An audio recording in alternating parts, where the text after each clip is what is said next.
आज का टॉपिक है मैरिज। तो hello everyone, welcome back to my channel again and I hope आप लोग भी अच्छे होंगे। जैसे कि आप देख रहे हैं, मेरा जो स्टार्टिंग है चैनल का भी, जैसे मैंने शुरुआत करी तो कंगन बहुत डिफरेंट लग रहे हैं आज मेरे हाथ में। इसी तरह आज का टॉपिक भी बहुत डिफरेंट है, विच इज अबाउट मैरिज। आज ये जो मैरिज का आज का टॉपिक है बहुत ही इम्पोर्टेंट होने वाला है पेरेंट्स के लिए भी, और जिन लोगों की शादियां होने वाली है, लड़का लड़की या तो उन सब के लिए इम्पोर्टेंट होने वाला है। जिनकी शादियां हो रही है या वो शादी की तैयारी कर रही है, उन सब के लिए इंफॉर्मेटिव वीडियो होने वाला है, बिकॉज हम अपने एक्सपीरियंसेस इस वीडियो में शेयर करेंगे। और वीडियो को एंड तक देखिए सो दैट आप कोई भी इंफॉर्मेशन पे लूज आउट ना हो पाए। और चलो वीडियो स्टार्ट करते हैं। पहली चीज, अगर आप लड़का लड़की दूसरे को जानते हैं, that is good. Love marriage हो रही है, दैट इज फाइन। अगर अरेंज मैरिज हो रही है, that is also fine. But the first thing कि शादी किसकी हो रही है, लड़का और लड़की की हो रही है। फैमिली जो हो रही है वो इन्वॉल्व हो रही है, चाहे वो लव मैरिज हो चाहे वो अरेंज मैरिज हो। इन दोनों का ही होना बहुत ही इम्पोर्टेंट है। ऐसे कभी भी चीजें लॉन्ग टर्म तक नहीं चलती हैं जब कोई सिर्फ दो पार्टनर्स ही अच्छे खुश रह रहे हो but family is not involve, अच्छे से नहीं हो रही हो। ठीक है, बिकॉज क्या होता है, अल्टीमेटली वो आपकी लाइफ एक पार्ट है। अल्टीमेटली वो आप उनके साथ रहोगे, उनके साथ इधर उधर जाओगे, उनके साथ रिलेशनशिप मेंटेन करना है। ठीक है, तो ये लॉन्ग टर्म तक नहीं हो पाएगा सिर्फ लड़का लड़की ही खुश है। फैमिलीज का भी उतना ही उसी लेवल पे इन्वॉल्व होना वो भी इम्पोर्टेंट होता है। बिकॉज वी हैव सीन कि कैसे जो हमारे रिलेशनशिप के ऊपर इम्पेक्ट पड़ा था। बिकॉज अगर फैमिलीज में लड़का लड़के की फैमिली लड़की की फैमिली को पसंद नहीं करती है, लड़की को पसंद नहीं करती, तो वो अल्टीमेटली जो इम्पेक्ट पड़ता है वो लड़का लड़की के रिलेशनशिप पे पड़ता है। Okay, so what happened is कि हम दोनों की लव मैरिज हुई थी। लव का मैरिज आप बोल सकते हैं, बिकॉज हमने एक दूसरे को मैट्रिमोनी ऐप से ढूंढा था। ये बहुत ही लाजमी था कि इंटरकास्ट ही मिलना था। And somewhere I am scared of doing the arrange marriage because of some scenarios which I have seen in the family. Because जो भी अरेंज मैरिज की जो शादियां होती है वो बेसिकली आई फील कि वो कॉम्प्रोमाइज पे टिकी होती है। There is not as such freedom, not as such love which I want to experience in my life. So वो सबको देखते हुए मैं कहीं ना कहीं अरेंज मैरिज से पेयर अप करती थी। Now the thing is कि पेरेंट्स को क्यों नहीं पसंद आता दूसरी लड़की या दूसरे लड़के, बिकॉज इसके बहुत सारे रीजंस हो सकते हैं। कई बार कोई रीजन भी नहीं हो सकता। They give the lame excuses कि ऑन फिजिकल पर्सपेक्टिव कि मोटा है, छोटा है, इसकी आंख बहुत फ्लिकर करती है, ठीक है, ये ठीक से खाता है बैठता नहीं है। तो they give the lame excuse which is not actually good reason to do the marriage. Okay, तो इन सब चीजों को अवॉइड करो तो ज्यादा बेटर है। And be an open mind on both on the parent side and as well as on your side as well. देखिए बात भी कैसी छिड़ी, किस टॉपिक पे बात हो रही है कि पटाखे बाहर फूट रहे हैं और शादी का सीजन स्टार्ट हो गया है, तो we thought to make this video as well. अब आती है कि बात की शादी क्या एक्चुअली जरूरी है। ओके, आप दोनों गर्लफ्रेंड बॉयफ्रेंड हो या आप दो लोग मिले हो, आपको शादी करनी है, क्या शादी एक्चुअली जरूरी है? क्या आप शादी सिर्फ इसलिए कर रहे हो बिकॉज आपकी एज हो रही है या घर वाले प्रेशराइज कर रहे हैं एंड या सम कोई और रीजन है कि घर में छोटे बैठे हो ना, आप सबसे बड़े, तो इसलिए आप शादी कर रहे हो। अगर मैंने जो देखा है कि शादी is not as much important which I feel. अगर आप अकेले खुश हो, अकेले आपको अच्छा फील हो रहा है and you don't feel any urge to have a partner, you don't feel any urge कि लाइफ में पार्टनर होना चाहिए, घूमना फिरना और ठीक है, या आपको लाइफ टाइम के लिए चाहिए, ठीक है, तो तब तक शादी मत करो। जब when you feel ना कि हाँ अब टाइम आ गए, when you have to settle and when you have to want to grow your family and want to be in family, because जब आप किसी के साथ इन्वॉल्व होते हैं, जब आप शादी वाले रिश्ते में जाते हो ना, तो आपकी जो फ्रीडम होती है वो कहीं ना कहीं कम हो जाती है। अब चाहे मानो ना मानो, ऑन सम पर्सपेक्टिव वो फ्रीडम थोड़ी कम हो जाती है, जिसकी वजह से लोग आजकल ना शादियों से भागने लगे कि हमें शादी नहीं करनी, बिकॉज उनको लगता है कि शादी के एक बंधन है। शादी में वाइफ बोलेगी कि यहाँ नहीं जाना, वहां नहीं जाना, या मैं भी साथ चलूंगी। तो कई बार ना लोग इसलिए शादी नहीं करते हैं। And it is much better कि आप अगर जब तक आपको फील नहीं हो रहा, जब तक आपको लग नहीं रहा कि मेरे को शादी करनी चाहिए, don't rush in doing the marriage. ठीक है, चाहे आपकी एज हो रही है चाहे आप बड़े हो घर के, चाहे कोई और रीजन है, ठीक है। जब तक शादी मत करो जब तक आपको फील नहीं हो रहा है। तो शादी की ना कोई एज नहीं निकली जाती, इवन इफ यू आर 40 और 50s। तो आप अपनी मर्जी से शादी करो, बिकॉज शादी और नौकरी है ना हमेशा अपनी मर्जी की करनी चाहिए। जहाँ आपको खुशी मिले, जहाँ आपको आपका रिस्पेक्ट हो, वहाँ शादी करनी चाहिए, ठीक है। अब आता है कि आप बहुत लॉन्ग टर्म रिलेशनशिप में हो या लॉन्ग डिस्टेंस रिलेशनशिप में हो, एंड एक साइड से लड़का बोल रहा है कि बहुत टाइम हो गया है शादी कर ले, लड़की बोल रही है मुझे। जब तक आपको फील नहीं हो रहा है तो डोंट गेट मैरिड, ठीक है।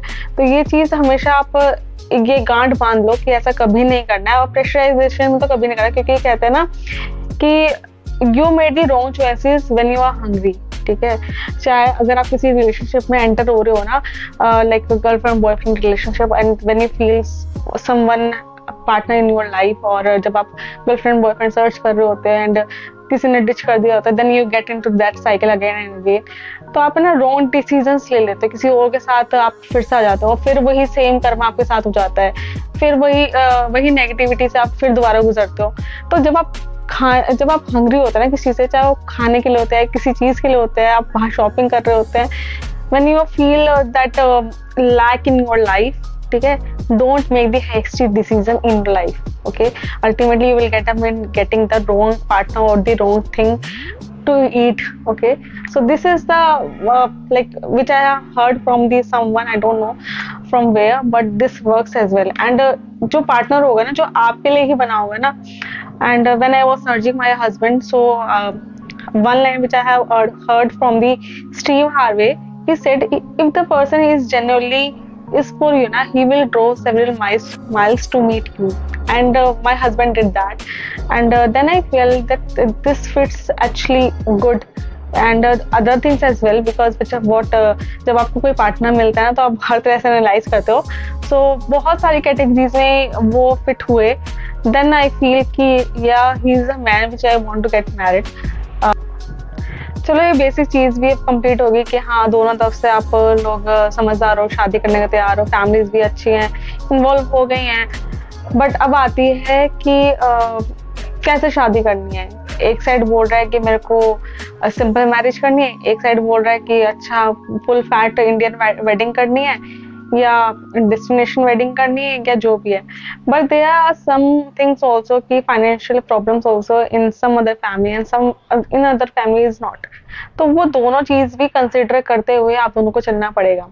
अगर आप if you really love each other, if you are into love marriage, if you know each other well, then you have to discuss this thing by on your own, because शादी किसकी हो रही है वो आप दोनों की हो रही है। शादी किसकी पहली बार हो रही है वो आप दोनों की हो रही है, पहली बार ही शादी होती है। So it is your decision कि आपको कैसे शादी करनी है। आपको सिंपल वेडिंग करनी है, फुल फैट वेडिंग करनी है, कैसी वेडिंग करनी है। अब इसमें भी आता है कि लड़का कहता है मेरे को फुल फैट वेडिंग करनी है, लड़की कहती है सिंपल वेडिंग करनी है। तो आपको म्यूचुअली ये डिसाइड करना पड़ेगा कहाँ आप कट कर सकते हो, कहाँ आप चीजें मैनेज कर सकते हो, ठीक है। बिकॉज अगर आप इस चीज पे मैनेज नहीं कर पा रहे, इस चीज पे डिस्कशन नहीं करवा रहे अच्छे से, तो आप पूरी लाइफ कैसे काटोगे। पूरी लाइफ में फिर ये ईच अदर हर किसी को आप कट ही करोगे कि नहीं ये चीज अच्छी है, ये चीज अच्छी नहीं है, तो वो लाइफ टाइम तक रहेगा। आपको ना शादी के टाइम पे ना वो सारे रेड फ्लैग्स और ग्रीन फ्लैग्स दिख जाएंगे सब किसी के, रिश्तेदार के, पार्टनर के, सो दैट आप अच्छे से ओपन माइंडेड से आपके आंख नाक सेंसेस खुले होके ना तब आपको फाइनल डिसीजन लगेगा कि यार मैं सही कर रही हूँ कि नहीं। तब भी आपको ना लोगों के कलर्स दिखने को मिलेंगे, ठीक है। तब भी आपको पता लगेगा कि क्या जिस आदमी को मैंने चूज करा है क्या वो सही है कि नहीं है, क्या मैं इसके साथ अपनी लाइफ स्पेंड कर पाऊंगी कि नहीं कर पाऊंगी, क्या ये हर किसी इस छोटी सी चीज पे कॉम्प्रोमाइज कर रहा है कि नहीं कर रहा है। बट दोनों तरफ से 50-50 होना चाहिए। It is neither should be 60 और 40, हमेशा 50-50। नाउ यू हैव डिसाइडेड कि हमें इंडियन फैट वेडिंग करनी है, सिंपल वेडिंग करनी है, या इको फ्रेंडली वेडिंग करनी है, या डेस्टिनेशन वेडिंग करनी है। Now you have mutually decided on good और कितना करना है कितना नहीं करना है, ठीक है। अब आता है कि पेरेंट्स का भी उसमें म्यूचुअली हाथ होना चाहिए कि हाँ ठीक है, they have decided, they have their own perspective, now they have their marriage कि उनको कैसे करनी है वो कर सकते हैं, ठीक है। This open mindedness should be there, because अब इसमें भी बहुत सारी प्रॉब्लम्स आती है। इसमें भी पेरेंट्स बहुत ज्यादा कहते हैं ना हस्तक्षेप करते हैं वो चीज़ करते हैं। तो आप दोनों को समझाना पड़ेगा, बिकॉज़ अल्टीमेटली आपकी वेडिंग है, आपको अपने तरीके से करनी चाहिए। Personally, if I tell you कि big fat wedding that is your choice, but I personally feel कि big fat wedding कुछ नहीं रखता। Simple wedding करो, court marriage करो, या छोटा सा reception हो, that is much good, because whatever finances finances सबके होते हैं, finances आगे जाके काम भी आते हैं। अगर आप मिडिल क्लास फैमिली से बिलोंग करते हैं, मैं खुद मिडिल क्लास फैमिली से बिलोंग करती हूँ, बिकॉज मुझे पता है कि फाइनेंसेस कितना मैटर करता है हमारे लिए, क्योंकि हमारे लिए एक वो लॉन्ग टर्म में काफ़ी अच्छा हेल्प कर पाते हैं। ठीक है, तो शादी सिर्फ एक दिन की या 2 दिन की होती है, वो सारे प्रोग्राम्स, उसके बाद कोई याद नहीं रखता किसने क्या खाया क्या नहीं दिया, कोई याद नहीं रखता। ठीक है, अल्टीमेटली क्या काम आता है, आपके फाइनेंसेस आपके काम आता है, और कोई काम नहीं आता आपके। अब आती है फाइनेंसेस की बात। आपके फाइनेंसेस कौन डाल रहा है, कौन खर्च कर रहा है? आप दोनों खर्च कर रहे हो जिनकी शादी हो रही है, या पेरेंट्स खर्च कर रहे हैं जो अभी आपके पेरेंट्स हैं? ठीक है, तो अब फाइनेंसेस में भी आता है कि कौन ज्यादा खर्च कर रहा है, लाइक लैक्स में खर्च कर रहा है, कितना। बट अल्टीमेटली जिसकी भी शादी हो रही है, suppose if you both are earning, ठीक है, if you are living by on your own, if you are saving your own money, and the parents want की बिग फैट वेडिंग चाहिए, ठीक है, एंड दे वांट की gold चाहिए, silver चाहिए, इतनी साड़ियाँ चाहिए, इतने सूट चाहिए, ठीक है, एक गाड़ी चाहिए, तो आप पेरेंट्स की इच्छा है और आपके खुद के फाइनेंसेस हैं, then they are pressurising you कि आप हमारे पास तो कुछ है ही नहीं, तुम्हें ही करना जो करना है, and they want the luxury. So this is not a good case, because ultimately they are ending you into debt। वो आपका अगर आपके सारे जो भी फाइनेंसेस हैं वो खर्च करवा के आपको डेट में डाल रहे हैं। आपको एक जो आप गुड लाइफ अपना स्टैंडर्ड मेंटेन करने वाले थे वो आपको नहीं मेंटेन करने देंगे। उनकी थिंकिंग है, क्योंकि हमें बिग फैट वेडिंग करनी है, या हमें अपने लड़के को अच्छे से विदा होते देखना है, लड़के की शादी अच्छी चाहिए, लड़का घोड़ी पे चढ़ के आए, ये सब जो चीजें चाहिए ये सब है ना मटेरियलिस्टिक है। आप ग्राउंड लेवल पे नहीं सोच रहे कि शादी की, चलो शादी तो होगी, उसके बाद बच्चों का क्या होगा, बच्चे अपनी लाइफ कैसे मेंटेन करेंगे, उनको अगर फाइनेंसेस की जरूरत होगी वो कहाँ से लेके आएंगे, जो उनके खुद के फाइनेंसेस हैं। You parents are not giving, we have our own finances, now you want the big fat wedding, how it can be possible? तो चीजें थोड़ा प्रैक्टिकली होकर सोचा जाए तो ज्यादा बेटर है। अब आता है कि चलो पेरेंट्स खर्च कर रहे हैं और बच्चे अपने शादी कर रहे हैं। अब पेरेंट्स भी खर्च कर रहे हैं, they are in their old age, they want also finances. Okay, मैं एक नॉर्मल मिडिल क्लास फैमिली की बात कर रही हूँ, जिनका एक छोटी मोटी नौकरी है, छोटा मोटा बिजनेस है, जहाँ से वो अर्न कर रहे हैं। ठीक है, कल को हो सकता है कोई बीमारी हो जाए। मैं उनकी बात नहीं कर रही जिनके पास बहुत मल्टी करोड़ प्रॉपर्टी है, ये बहुत ज्यादा फाइनेंस है, उनकी बात नहीं कर रही। अगर आपके पास है, आप खुश हो, दिलदार हो, आपके पास इतना पैसा, आप खुद खुशी से करो, कोई प्रॉब्लम है। एक नॉर्मल मिडिल क्लास फैमिली की बात कर रही हूँ कि मैंने वो चीजें फेस करी हैं, इसलिए। तो अब आता है कि पेरेंट्स के फाइनेंसेस हैं, पेरेंट्स कहते हैं कि हमें अपनी बेटी की अच्छी शादी करेंगे, बच्चे की अच्छी शादी करेंगे। अब उनकी भी तो लाइफ है, वो भी बुढ़ापे की साइड, ओल्ड एज की साइड जा रहे हैं। अगर कल को वो बीमार होते हैं या कोई भी प्रॉब्लम आती है, एक्सीडेंट हो जाता है, कुछ भी हो जाता है, उनके पास उनके मेडिसिन के खर्चे हैं कि नहीं है? आप वो भी चीज कंसिडर करके सोचिए। अगर आपकी एक शादी का थप्पा ही तो चाहिए कि शादी हो गई है, बच्चे विदा हो गई है, लड़की की शादी हो गई है, एक नॉर्मल सिंपल सेरेमनी करो, दैट्स इट। मेरा यही रहेगा कि इंडियन फैमिलीज के लिए फाइनेंसेस बहुत मैटर करते हैं। फाइनेंसेस वो आपके नहीं, आपकी पीढ़ियों के लिए साथ दे जाते हैं।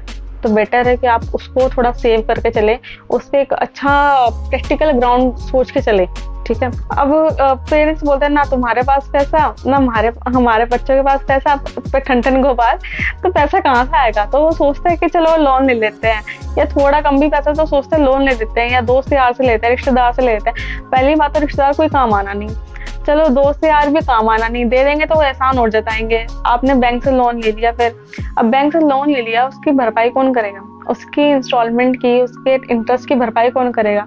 वो अल्टीमेटली क्या हुआ, आपके पेरेंट्स के ऊपर डेट हो गया, वो आपके ऊपर डेट हो गया। अब ये क्या अच्छी चीज है कि आप लोन लेके शादी कर रहे हो? आप लोन लेके कहीं और इन्वेस्ट करें तो वो समझ में आता है, उससे लोन लेके कहीं मकान बन रहा है जरूरी है वो चीज, वो समझ में आता है। लोन लेके शादी कर रहे हो जो कि ऐसा पानी की तरह पैसा बह जाना है, और कल को कोई सूंघने नहीं आना, ठीक है, एक देसी लैंग्वेज में मैं आपको बात कर रही हूँ।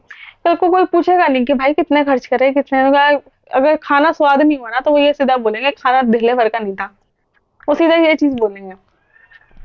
उनको रिश्तेदारों को कुछ नहीं, उनको नेगेटिविटी फैलाने के लिए बिठा दो या कोई नेगेटिव चीजें करने को बिठा दो, उनको और कोई मतलब नहीं है, ठीक है। ये इसलिए मैं बोल रही हूँ, दो जनों की शादी अपने दो जने शांति से करो, कोर्ट में जाओ, अपनी सिंपल मैरिज करो, अपने घर में रस्में करो, ठीक है, और अपने मॉलडीव्स या अच्छी अच्छी जगह घूमो, बाली वगैरह जगह घूमो, सबसे बढ़िया है, ठीक है। तो लोन वगैरह लेना कभी मत लेना जिंदगी में। और आजकल एक पेरेंट्स और करते हैं कि कन्यादान LIC करा लेंगे, तो कि भाई भरते रहेंगे पैसा, लड़की के नाम पे भरते रहेंगे, जब शादी आएगी तो सारा पैसा खर्चा हो जाएगा। अरे यार इतना पैसा तो हम लड़की की पढ़ाई के लिए लगा लेते, उसके कोर्स के लिए लगा लेते, या उसको उसके उसकी मर्जी की ड्रेस या उसके मर्जी का उसको डेस्टिनेशन दे देते कि घूम जा, को तो घूम फिर ट्रैवल कर, उसको वो चीज दिया, इतना पैसा उसकी शादी में लगा दिया, क्या करा? सबके मतलब वो भी सारा पैसा सिर्फ उस लड़की के ऊपर खर्च नहीं करा, वो और रिश्तेदारों के अंदर भरना भर दिया, सब पहले भाई तू ले ये ले, सबके पैसे में भर दिया। तो ये कोई लॉजिक नहीं बनता कि यार अपनी कमाई तुम ऐसे वेस्ट कर रहे हो। भाई पैसा है, कुदरत आपको दे रही है, माता रानी आपको दे रही है, तो उसकी इज्जत करना सीखो, ठीक है। आप अपनी कन्या की इज्जत करने सीखो, उसके ऊपर खर्च करो। जो आपने अपनी लाइफ में जो भी पैसा कमाया होता है ना, वो आपकी इज्जत है, वो आपकी मेहनत है। तो अपनी इज्जत को, अपनी कमाई को ना इस तरीके से इन सब चीजों में, शादी जैसे या और डिफरेंट टाइप ऑफ फंक्शंस में इस टाइप से जाया मत होने दे, बिकॉज ये आपकी इज्जत है। अगर और साथ में अगर आप जब किसी से मांगते हो पैसा सपोर्ट करने के लिए, तो साथ में आप अपनी इज्जत भी गवा देते हो। तो बेटर है इन सब चीजों में, पाखंड में, इन सब मटेरियलिस्टिक चीजों में अपना पैसा गंवाना, अपनी मेहनत गंवाना बेकार ही है। अब आती है बात की डार्वी की। अब ज्यादातर लोग क्या होता है, जब आप दो पार्टीज मिलते हैं अरेंज मैरिजेस में, तो they ask from each other कि भाई साहब आपकी कोई डिमांड तो नहीं है, ऐसी कोई इच्छा तो नहीं है, कुछ आपकी डिमांड पूरी करने, कोई इच्छा पूरी करने। तो इनडायरेक्टली क्या करते हैं, इनडायरेक्टली पूछते हैं कि क्या आप, ठीक है, ये लड़के वाले बोलते हैं कि आपकी जो इच्छा, आपकी अपनी लड़की को जो देना चाहते हो आप दे सकते हो। तो आप ना, जब ये लोग इनडायरेक्टली बात होती है ना, तो ये खुल के बात नहीं होती है, ओपन वर्ड्स में बात करो कि सीधा पूछो कि भाई पैसा क्या चाहिए दहेज में, सीधा पूछो। क्या अब लड़के वाले बोले कि भाई कुछ नहीं चाहिए, आप अपनी लड़की को जो मर्जी दो, प्यार से जो देना चाहते दो, सीधी मना कर दो कि हम लड़की को कुछ नहीं देंगे, सीधा मना करो। ये नहीं कि हम अपनी मर्जी से दे देंगे, थोड़ा बहुत दे देंगे जो हमसे बनेगा। और वो थोड़ा बहुत जो बनेगा ना, लड़के के दिमाग में ना बहुत पता नहीं ख्याली पुलाव बन जाते हैं कि भाई गाड़ी मिल जाएगी, ये पता नहीं क्या मिल जाएगा, तो उनके दिमाग ख्याली पुलाव बन जाता है। अब अगर लड़की वाले ने ऐसा करा कि लड़की को सिंपल 2-4 कपड़ों में मैंने भेज दिया, तो बाद में क्या करते हैं, बाद में लड़के वाले तानाकशी करते हैं कि भाई तू तो अपने घर से कुछ नहीं लेके आई। तो ये बहुत ही नेगेटिव पॉइंट बन जाता है। और फिर लड़के वाले बोलते हैं कि तेरे पापा तो बोल रहे तेरे को कुछ ना कुछ तो दे देंगे, यहाँ तो फ्रिज तक नहीं दिया, कुछ नहीं दिया।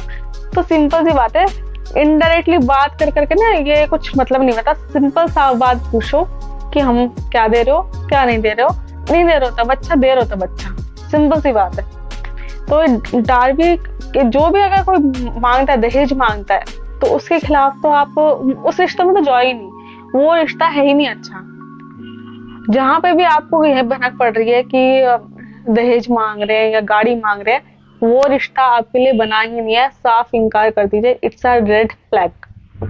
अब बात करते हैं हम मेंटल हेल्थ के बारे में। सो मेंटल हेल्थ सभी के लिए इंपॉर्टेंट है, चाहे वो माँ बाप हो या रिश्तेदार, चाहे आप दोनों पार्टनर हो, बट आप दोनों के लिए बहुत इंपॉर्टेंट है, क्योंकि सारी चीज आपसे ही रिलेटेड है। कुछ चीजें आपसे पूछ लेंगे, रिश्तेदार आपसे पूछेंगे, घर वाले आपसे पूछेंगे, तो अल्टीमेटली मेंटल हेल्थ आपकी अफेक्ट होने वाली है।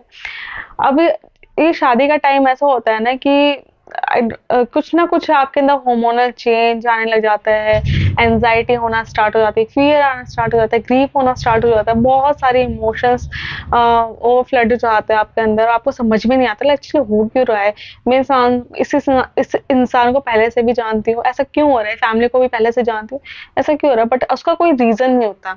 वो जब एक बार शादी हो जाती है ना, और शादी के बाद भी 2-3 दिन तक भी आपको कुछ समझ में नहीं आएगा, वो हफ्ते भर बाद आपको सेटल लगता है कि हाँ कुछ ठीक चल रहा है, क्योंकि कुछ ना कुछ होता है शादी के time. I don't know what is actually should I should say, but हाँ, ये रियलिटी है। तो अपने साथ आप अपने साथ एक दो दोस्तों को जरूर रखो, अगर जो आपके क्लोजेस्ट फ्रेंड हो, जिनके साथ आप बात शेयर कर सकते हो, ठीक है। या अगर आपके कजिन्स आपके बहुत क्लोजेस्ट है, उनके साथ आप बात शेयर करो कि आपको क्या फील हो रहा है, कैसा क्यों लग रहा है, क्योंकि ये फीलिंग आती है। ओके। अब फ्रेंड्स भी नहीं है, कजिन्स भी नहीं है, क्लोजेस्ट कोई नहीं है, आप अकेले हो, द बेस्ट ऑप्शन ये कि आप सबसे कट ऑफ कर लो, ज्यादा बात मत करो, ज्यादा ध्यान मत दो। और सबसे बहुत इंपॉर्टेंट चीज, क्योंकि लड़कियों को हल्दी लग जाती है, लड़कों को हल्दी लग जाती है, तो वो घर से बाहर नहीं निकल पाते हैं या मेहंदी वगैरह लग जाती है, तो बेस्ट ऑप्शन है इसकी लॉन्ग शार लो। ओके। 1 घंटे का शार लो, बाहर ही मत निकलो। And the second other thing कि जब भी आप पार्लर वगैरह के लिए जा रहे हो, फ्रेंड के साथ जा रहे हो, फैमिली के साथ जा रहे हो, तो आपका जो भी आपका ट्रेनिंग वगैरह जो भी कुछ हो रहा होगा वहाँ पे, तो वो आप अलग ही सिटिंग एरिया होगा आपका, तो वहाँ पे अपना लॉन्ग टाइम तक रहो, वहाँ पे अपना सोचो, वहाँ पे रिलैक्स करो। जितना अपने ऊपर ध्यान दोगे ना, अपना फिजिकल, मेंटल और इमोशनल हेल्थ के ऊपर, आप उतना ज्यादा आप अपनी शादी को एंजॉय कर पाओगे।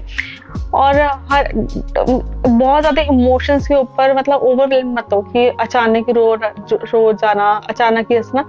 अपने इमोशंस के ऊपर खुद कंट्रोल करना सीखो। किसी और को अगर आपने अपनी इमोशंस का चार्ज दे दिया ना, तो वो उसका फायदा उठाएगा और आपको वो समझ ही नहीं पाएंगे। वो सोचेंगे कि आप, तुम्हारे साथ कुछ गलत हो रहा है, तुम हमें बता नहीं रही हो, वो अलग ही डायरेक्शन में चले जाएंगे। बल्कि ऐसा कुछ नहीं होगा, आपको समझ भी नहीं आएगा, क्योंकि हाँ, आप ब्राइड हो, आप ग्रूम हो, आप there some changes due to the astrological basis और ड्यू टू इनर फीलिंग्स, क्योंकि आपकी शादी हो रही है, ठीक है। वो आई डोंट नो, वो होता है, वो चेंजेस आते हैं बॉडी के अंदर और आपको नहीं पता चलता। बट हाँ, आप अपनी फिजिकल, मेंटल और इमोशनल हेल्थ का ध्यान रखो। खूब अच्छे से खाओ पियो, अपना डाइट प्लान लो, अच्छे से खाओ पियो, अपनी स्किन का ख्याल रखो, सीटीएम केयर करो, cleansing, tonic, moisturiser, which is most important for the bride. Because अगर आपका सीटीएम अच्छा नहीं होगा, तो आपका जो मेकअप है वो भी लॉन्ग टर्म तक नहीं टिक पाता and it looks flaky. And because क्योंकि मेरा नहीं हो पाया था, मैं नहीं कर पाई थी रेगुलर बेसिस पे, जिसकी वजह से मेरा मेकअप उतना अच्छा नहीं हुआ था। आफ्टर सम टाइम वो फ्लेकीनेस आ गई थी। तो सीटीएम बहुत इंपॉर्टेंट है, आपको अपनी स्किन का ख्याल रखना है, बहुत ज़्यादा हाइड्रेटेड रहना है और अपने आप को काम डाउन, अपने आप को पीसफुल रखना है। So this is all about the video till now. And इसका सेकंड पार्ट भी आएगा जो कि बहुत इंपॉर्टेंट है, उसको आप देखना मत भूलिएगा, क्योंकि मैं एक फैक्ट्स और फिगर के साथ आऊंगी और वो बहुत ही स्पेशल वीडियो होने वाला है और वो स्पेशल डे पे ही आने वाला है। सो वीडियो के साथ बने रहिएगा। And till then, bye bye, take care and happy marriage.